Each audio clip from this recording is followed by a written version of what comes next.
ಕಲಾವಿದರು ಯಾವಾಗಲೂ ಬಿಳಿ ಹಾಳಿ ಅಂತ ಇದ್ದರೆ ಚಿತ್ರರಂಗದಲ್ಲಿ ಬಹಳ ಲಾಂಗ್ ರನ್ನಾಗಿ ಸಸ್ಟೈನ್ ಆಗ್ಬೋದು ಅನ್ನೋ ಮಾತನ್ನು ಮಹಾನಟಿ ಖ್ಯಾತಿಯ ದೀಪಿಕಾ ಅವರು ಬಹಳ ಸೀರಿಯಸ್ ಆಗಿ ತೆಗೆದುಕೊಂಡಿದ್ದಾರೆ.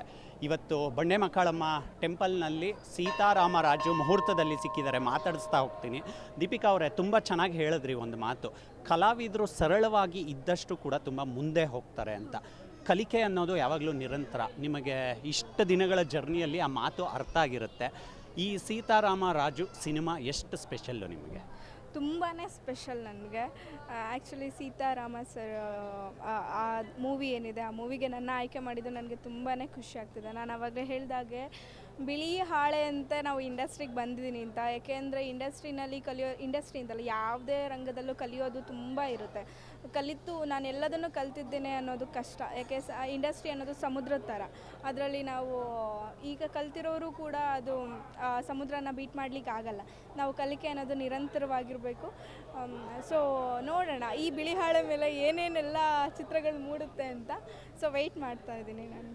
ಮಹಾನಟಿ ಆದಮೇಲೆ ಒಂದಷ್ಟು ಜನಪ್ರಿಯತೆ ಸಿಗ್ತಾ ಹೋಗುತ್ತೆ. ಯಾವಾಗಲೂ ಟಿ ವಿಯಿಂದ ಸಿನಿಮಾಗೆ ಬರುವಾಗ ಒಂದಷ್ಟು ಸವಾಲುಗಳು ಇದ್ದೇ ಇರುತ್ತೆ. ಪ್ರೇಕ್ಷಕರು ಯಾವ ರೀತಿ ಸ್ವೀಕರಿಸ್ಬೋದು ಅಂತ ರೆಡಿಯಾಗಿದ್ದೀರಾ ಎಲ್ಲದಕ್ಕೂ? ನಾನು ಹೌದು, ಖಂಡಿತ ರೆಡಿ ಆಗಿದ್ದೀನಿ. ಯಾಕೆಂದರೆ ಇಲ್ಲಿ ಬರೋಕ್ಕೆ ಮುಂಚೆನೇ ನಾವು ಮೆಂಟಲಿ ಫಸ್ಟು ಸ್ಟ್ರಾಂಗ್ ಆಗಬೇಕು. ಅದು ನಾನು ಜನರಿಗೆ ಹೇಗೆ ಪೋಟ್ರೆ ಆಗ್ತೀನಿ, ನಾನು ಹೇಗೆ ಕಾಣಿಸ್ಕೋತೀನಿ ಅನ್ನೋದು ನನ್ನಲ್ಲಿ ಮೊದಲನೇ ಪ್ರಶ್ನೆ ಆಗಿದ್ದು.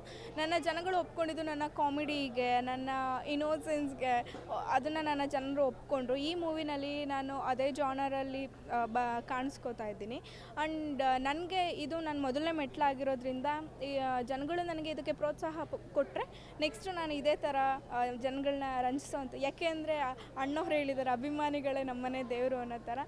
ಸೊ ಆ ದೇವರುಗಳು ನಮ್ಮನ್ನು ಇಷ್ಟಪಟ್ಟು ಮೇಲೆತ್ತರಕ್ಕೆ ತೊಗೊಂಡೋದ್ರೆ ಇದಕ್ಕೂ ಹೆಚ್ಚಿನದಾಗಿ ಮೇಲೆ ಬರ್ಬೋದು. ಈಗ ನೋಡ್ಬೋದು, ಬೇರೆ ಬೇರೆ ಬಾಲಿವುಡ್, ಟಾಲಿವುಡ್, ಬೇರೆ ಬೇರೆ ಇಂಡಸ್ಟ್ರಿಗೆ, ಕನ್ನಡ ಇಂಡಸ್ಟ್ರಿಯಿಂದ ತುಂಬ ದೊಡ್ಡ ದೊಡ್ಡ ಕೊಡುಗೆಗಳು ಸಿಕ್ಕಿದೆ. ನಾನು ಕನ್ನಡ ಇಂಡಸ್ಟ್ರಿಗೆ ನಾನು ಮೊದಲನೇ ಮೆಟ್ಲಿಟ್ಟಿದ್ದು ನನಗೆ ತುಂಬಾ ಖುಷಿ ಇದೆ. ಸೊ ನೋಡೋಣ ಹೇಗೆ ಬರುತ್ತೋ.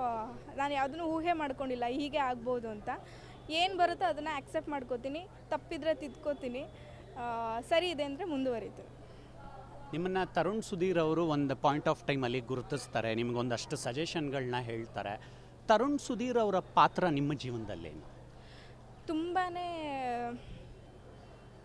ತುಂಬಾ ಸ್ಪೆಷಲ್ ಇದೆ. ಈಗ ಹೇಗೆ ಅಂತಂದರೆ, ಒಂದು ಕಗ್ಗತ್ತಲಿರುತ್ತಲ್ಲ, ಆ ಕಗ್ಗತ್ತಲಲ್ಲಿ ಒಂದೇ ಒಂದು ಚಿಕ್ಕ ಕಿರಣ ಬೆಳಕು ಬಂದಾಗ ಎಷ್ಟು ಹ್ಯಾಪಿನೆಸ್ ಆಗುತ್ತೆ ಅಲ್ವಾ. ಈಗ ಸಮುದ್ರದ ಮಧ್ಯದಲ್ಲಿ ನಿಂತು ಎಲ್ಲೋ ಸುಮಾರು ವರ್ಷಗಳಿಂದ ಸಮುದ್ರದ ಮಧ್ಯದಲ್ಲೇ ಸಿಕ್ಕಾಕೊಂಡು ಒಂದು ದಡ ಕಾಣಿದಾಗ ಖುಷಿ ಆಗುತ್ತಲ್ಲ, ಆ ಥರ ಖುಷಿ ನನಗೆ ಮಹಾನಟಿಯಲ್ಲಿ ಲಾಸ್ಟಲ್ಲಿ ನನ್ನ ವೆಯ್ಟಿಂಗ್ ಲಿಸ್ಟಲ್ಲಿ ಇಟ್ಟಿದ್ದು ತರುಣ್ ಸುಧೀರ್ ಸರು. ಆ್ಯಕ್ಚುಲಿ ಅವರೇ ನನ್ನ ಜೀವನದ ಬೆಳಕು ಅಂತ ಹೇಳ್ತೀನಿ. ಯಾಕೆ ಅಂತಂದರೆ ಅವರು ನನ್ನ ಅವತ್ತು ಸೆಲೆಕ್ಟ್ ಮಾಡಲಿಲ್ಲ ಅಂದರೆ ನಾನಿಲ್ಲಿ ಇರ್ತಿರ್ಲಿಲ್ಲ, ನಿಮ್ಮ ಮೈಕ್ ನನ್ನ ಮುಂದೆ ಇರ್ತಿರ್ಲಿಲ್ಲ.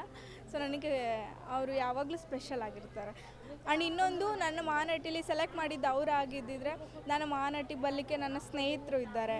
ಮತ್ತು ನನ್ನ ಡೈರೆಕ್ಷನ್ ಟೀಮು, ಅಪೂರ್ವ ಮ್ಯಾಮ್ ಆಗಿರ್ಬೋದು, ಪವನಣ್ಣ, ಬೇರೆ ಬೇರೆ ಡೈರೆಕ್ಟರ್ ಟೀಮ್ ಏನಿದೆ, ವಸೀಮ್ ಸರ್ ಆಗಿರ್ಬೋದು, ಮಧು ಸರ್, ತುಂಬ ಜನ ನನಗೆ ತಿದ್ದಿದ್ರು, ಹೀಗಲ್ಲ ಹೀಗೆ ಮಾಡು, ಹೀಗಲ್ಲ ಹೀಗೆ ಮಾಡು ಅಂತ. ನನ್ನನ್ನು ಎಲ್ಲರೂ ಕಂಟೆಸ್ಟೆಂಟಾಗಿ ನೋಡೋದಕ್ಕಿಂತ ತಂಗಿ, ಫ್ರೆಂಡ್, ನನ್ನ ಮನೆ ಮಗಳು ಅನ್ನೋ ಥರ ನೋಡಿದ್ರು. ನಾನು ಅದಕ್ಕೆ ಯಾವಾಗಲೂ ಗ್ರೇಟ್ಫುಲ್ ಆಗಿರ್ತೀನಿ. ನಾನು ಮೊದಲನೇ ಮೆಟ್ಲು ಅಂದ್ರೆ ಅದು ನನಗೆ ಜೀವನದ ಟರ್ನಿಂಗ್ ಪಾಯಿಂಟ್ ಅಂದರೆ ಮಹಾನಟಿ. ಸೊ ಮಹಾನಟಿ ಅನ್ನೋದು ಸೀಸನ್ 2ನಲ್ಲಿ ನಾನು ಸೆಲೆಕ್ಟ್ ಆಗಿದ್ದು ನನಗೆ ತುಂಬಾ ಖುಷಿ. ಅದೊಂದು ನನಗೆ ಲೈಫಲ್ಲಿ turn. And Tarun Sudhir sir ನನ್ನ ಜೀವನದಲ್ಲಿ ಬೆಳಕು ಥರ ಬಂದರು. ಸೊ ನಾನು ಯಾವತ್ತೂ ಮರೆಯಲ್ಲ ಆ ಕ್ಷಣನ. ನಮ್ಮ ಕನ್ನಡ ಸೀರಿಯಲ್ ಇಂಡಸ್ಟ್ರಿ ಆಗಿರ್ಬೋದು, ರಿಯಾಲಿಟಿ ಶೋಗಳಲ್ಲಿ ಆಗಿರ್ಬೋದು, ತುಂಬ ಜನ ನಾವು ಬೇಸ್ ಟ್ಯಾಲೆಂಟ್ಗಳನ್ನು ನೋಡ್ತೀವಿ. ತುಂಬ ಪೂರ್ವ ತಯಾರಿಗಳ ಜೊತೆ ಬಂದಿರ್ತಾರೆ. ಏನೋ ಒಂದು ಮಾಡಬೇಕು ಸಾಧನೆ ಅನ್ನೋಂಥ ಒಂದು ಓಟ ಇರುತ್ತೆ ಅವ್ರಿಗೆ. ತುಂಬ ಜನಕ್ಕೆ ಈಗ ಅವಕಾಶಗಳನ್ನು ಕೇಳೋದಕ್ಕೆ ಇಂಟ್ರೋವರ್ಟ್ ಆಗಿರ್ತಾರೆ. ಕೆಲವೊಂದು ಸಲ ಕೇಳೋಕ್ಕಾಗಲ್ಲ, ನಾವೇ ಹೋಗಿ ಅಪ್ರೋಚ್ ಮಾಡಬೇಕಾ ಅನ್ನೋವಂಥ ಒಂದು ದುಗುಡ ಇರುತ್ತೆ. ತುಂಬ ಜನ ಟ್ಯಾಲೆಂಟ್ಗಳಲ್ಲಿ ನಾವು ಟಿ ವಿಯಿಂದ ಬರೋರಲ್ಲಿ ನಾವು ಇತ್ತೀಚಿನ ದಿನಗಳಲ್ಲಿ ನೋಡ್ತಾ ಇದ್ದೀವಿ. ನೀವು ಮಹಾನಟಿ ಆದಮೇಲೆ ಆ ಫೇಮಿಂದ ಕಳ್ಕೊಂಡು ಬಂದು ಸಿನಿಮಾಗಳಲ್ಲಿ ಹೇಗೆ ಗುರುತಿಸ್ಕೊಳ್ಳೋದಕ್ಕೆ ವರ್ಕ್ ಮಾಡ್ತಾ ಇದ್ದೀರಾ ನೀವು? ಸರ್ ನಾನು ಬೇರೆ ಆ್ಯಕ್ಟಿಂಗ್ ಕ್ಲಾಸಸ್ ಎಲ್ಲ ಹೋಗಿ ಆ್ಯಕ್ಟಿಂಗ್ ಕಲ್ತಿದ್ದಿಲ್ಲ. ನಾನು ತುಂಬ ಕಲ್ತಿದ್ದು ಅಂದರೆ ಅದು ಮಹಾನಟಿನಲ್ಲೇ. ಈಗ ಮೂವಿ ಕೂಡ ಕೀರ್ತಿ ಸರ್ ನನ್ನ ಡೈರೆಕ್ಟಾಗಿ ಕೇಳಿದ್ರು ನನಗೆ, ಈ ಮೂವಿ ಈ ಥರ ಪಾತ್ರ ಇದೆ, ನೀವು ಅದನ್ನು ಮಾಡ್ತೀರಾ ಅಂತ. ನಾನು ನಾನು ಹೇಳಿದ್ದಿಷ್ಟೇ, ಸರ್ ನನಗೆ ಇಂಡಸ್ಟ್ರಿನಲ್ಲಿ ನನಗೇನು ಗೊತ್ತಿಲ್ಲ, ನಾನು ಫಸ್ಟ್ ಟೈಮ್ ಬರ್ತಾ ಇರೋದು, ನನಗೆ ತಪ್ಪು ಯಾವುದು ಸರಿ ಯಾವುದು ಅಥವಾ ಎಲ್ಲಿ ಮಾಡಿದ್ರೆ ಏನು ಮಾಡಿದ್ರೆ ತಪ್ಪಾಗುತ್ತೆ ಅಂತ. ಸೊ ನನಗೆ ಹೇಳಿದ್ದು, ನಿನ್ನ ತಪ್ಪು ಸರಿನ ನಾನು ತಿದ್ದುತ್ತೇನೆ, ನಿನ್ನ ಜೊತೆಲಿ ನಾನು ನಿಲ್ತೇನೆ ಅಂತ ಹೇಳಿದ್ರು ಕೀರ್ತಿ ಸರು. ಸೊ ಅವ್ರನ್ನ ನಂಬಿಕೆಯಲ್ಲಿ ನಾನು ಅವರನ್ನು ಫಸ್ಟು ನಾನು ಇಂಡಸ್ಟ್ರಿನಲ್ಲಿ ನಂಬಿದ್ದು ಮೊದಲನೇ ಸಲ ನಂಬಿರೋ ವ್ಯಕ್ತಿ ಅಂತಂದರೆ ಅದು ಕೀರ್ತಿ ಸರ್, ಡೈರೆಕ್ಟರ್. ಸೊ ನನಗೆ ಖುಷಿ ಆಗ್ತಾಯಿದೆ, ಅವರು ನನ್ನನ್ನು ಆಯ್ಕೆ ಮಾಡಿ ನನ್ನ ಮೊದಲನೇ ಮೆಟ್ಲಿಗೆ ಅವರೇ ಕರ್ಕೊಂಡು ಬಂದು ನಿಲ್ಲಿಸಿರೋದು. ಸೊ ನಾನು ಹೆಚ್ಚಿನದಾಗಿ ಎಫರ್ಟ್ ಹಾಕ್ಲೇಬೇಕಂತ ಹೇಳಿ ಬಂದಿದ್ದಲ್ಲ ಮೂವಿಗೆ, ಬಟ್ ನನಗೆ ಅವಕಾಶ ಸಿಕ್ಕಿದ್ದು ತುಂಬ ಖುಷಿ ಇದೆ. ದರ್ಶನ್ ಅವರು ಅಂದರೆ ತುಂಬ ಇಷ್ಟ ದೀಪಿಕಾ ಅವ್ರಿಗೆ, ತುಂಬ ಆರಾಧಿಸ್ತೀರಾ, ಪ್ರೀತಿಸ್ತೀರಾ, ಅಭಿಮಾನ ತೋರಿಸ್ತೀರಾ. ತುಂಬ ಒಂದು ಟಫ್ ಪೀರಿಯಡಲ್ಲಿ ಇದ್ದಾರೆ ದರ್ಶನ್ ಅವರು. ಎಲ್ಲವೂ ಕಾನೂನಿನ ಚೌಕಟ್ಟಲ್ಲಿ ಇರೋದ್ರಿಂದ ಯಾವುದನ್ನು ನೇರವಾಗಿ ಮಾತಾಡೋದಕ್ಕಾಗೋದಿಲ್ಲ. ಅವರನ್ನು ಎಷ್ಟು ಮಿಸ್ ಮಾಡಿಕೊಡ್ರಿ ಮುಹೂರ್ತದ ಸಂದರ್ಭದಲ್ಲಿ? ಏನಾದರೂ ಅವರ ಜೊತೆಗಿನ ನೆನಪುಗಳನ್ನ ಶೇರ್ ಮಾಡ್ಬೋದಾ? ಜೊತೆಗಿನ ನೆನಪು ಅಂದರೆ ನಾನು ನೆನಪಲ್ಲಿ ಜೊತೆಲಿದ್ದೇನೆ, ಜೊತೆಗಿನ ನೆನಪು ಇಲ್ಲ. ಯಾಕೆಂದರೆ ನಾನು ಅವ್ರನ್ನ ಯಾವತ್ತೂ ನೇರವಾಗಿ ನೋಡಿಲ್ಲ, ಜೊತೆಲಿ ನಿಂತಿಲ್ಲ. ಅದೇ ನೀವು ಹೇಳ್ದಾಗೆ ನೆನಪಿನ ಜೊತೆ ಇಲ್ಲ. ನಾನು ಯಾವಾಗಲೂ ನೆನಪಿಸ್ಕೊಳ್ತಾ ಇರ್ತೀನಿ. ಆ್ಯಂಡ್ ಎವ್ರಿ ಮಾರ್ನಿಂಗ್ ನಾನು ಎದ್ದ ತಕ್ಷಣ ದೇವ್ರ ಫೋಟೋ ನೋಡ್ತೀನಿ ಏನೋ ಗೊತ್ತಿಲ್ಲ. ಆ್ಯಂಡ್ ಮೋರೋವರ್ ನಾನು ಈ ಫೋಟೋನ ನೋಡ್ತಾ ಇರ್ತೀನಿ. ಯಾಕೆ ಏನು ಅಂತ ಗೊತ್ತಿಲ್ಲ, ಬಟ್ ನನಗೆ ತುಂಬಾ ಇಷ್ಟ ದರ್ಶನ್ ಸರ್ ಅಂದರೆ. ನನಗೆ ಮಹಾನಟಿ ಆದಮೇಲೆ ವಾಟ್ ನೆಕ್ಸ್ಟ್ ಅಂತ ಬಂದಿರುತ್ತೆ. ಈ ಸಿನಿಮಾ ಈಗ ಬರ್ತಾ ಇದೆ, ಮುಂದೇನು ನಿಮ್ಮ ಮುಂದಿನ ಕನಸುಗಳು ಹೇಗಿರುತ್ತೆ? ವಾಟ್ ನೆಕ್ಸ್ಟ್ ಅಂತ ಬಂದಾಗ ನನಗೆ ತುಂಬ ಮಹಾನಟಿ ಮುಗಿದ್ಮೇಲೆ ತುಂಬ ಪ್ರಶ್ನೆಗಳು ಬಂತು. ಏನು ಮಾಡ್ತಿದ್ಯಾ ಈಗ, ಏನು ಮಾಡ್ತಿದ್ಯಾ ಈಗ, ಏನು ಮಾಡ್ತಿದ್ಯಾ ಈಗ ಅಂತ. ಬಟ್ ನನಗೆ ಹೇಳೋದಕ್ಕೆ ಏನೂ ಉತ್ತರ ಇರಲಿಲ್ಲ. ನಾನು ಮಹಾನಟಿ ಆದಮೇಲೆ ಯಾವುದು ಮೂವೀಸ್ ಬರಲಿಲ್ಲ ಅಥವಾ ಯಾವುದು ಸೀರಿಯಲ್ಸ್ಗೆ ನಾನು ಟ್ರೈ ಮಾಡಲಿಲ್ಲ. ನನಗೆ ಓದಬೇಕು ಅನ್ನೋ ಕಾನ್ಸೆಪ್ಟ್ ತುಂಬ ಇತ್ತು. ಸೊ ಅದನ್ನು ಬಿಟ್ಟು ಈಗ ನನಗೆ ಈ ಮೂವಿ ಸಿಕ್ಕಿದ್ದು ಎಲ್ರಿಗೂ ಉತ್ತರ ಕೊಡಲಿಕ್ಕೆ ಒಂದು ಅವಕಾಶ ಮಾಡಿಕೊಟ್ಟಂಗೆ ಆಯಿತು ಈ ಮೂವಿ.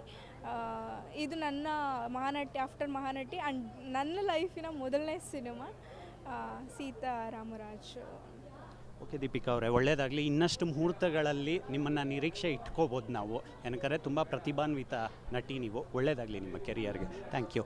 ಇವಿಷ್ಟು ಮಹಾನಟಿ ಖ್ಯಾತಿಯ ದೀಪಿಕಾ ಅವರ ಮಾತುಗಳು. ಕ್ಯಾಮ್ರಾ ಪರ್ಸನ್ ಪವನ್ ಜೊತೆ Mavali Karthik, Karnataka news beat. Karnataka news beat follow ಮಾಡಿ, ಸಬ್ಸ್ಕ್ರೈಬ್ ಮಾಡಿ.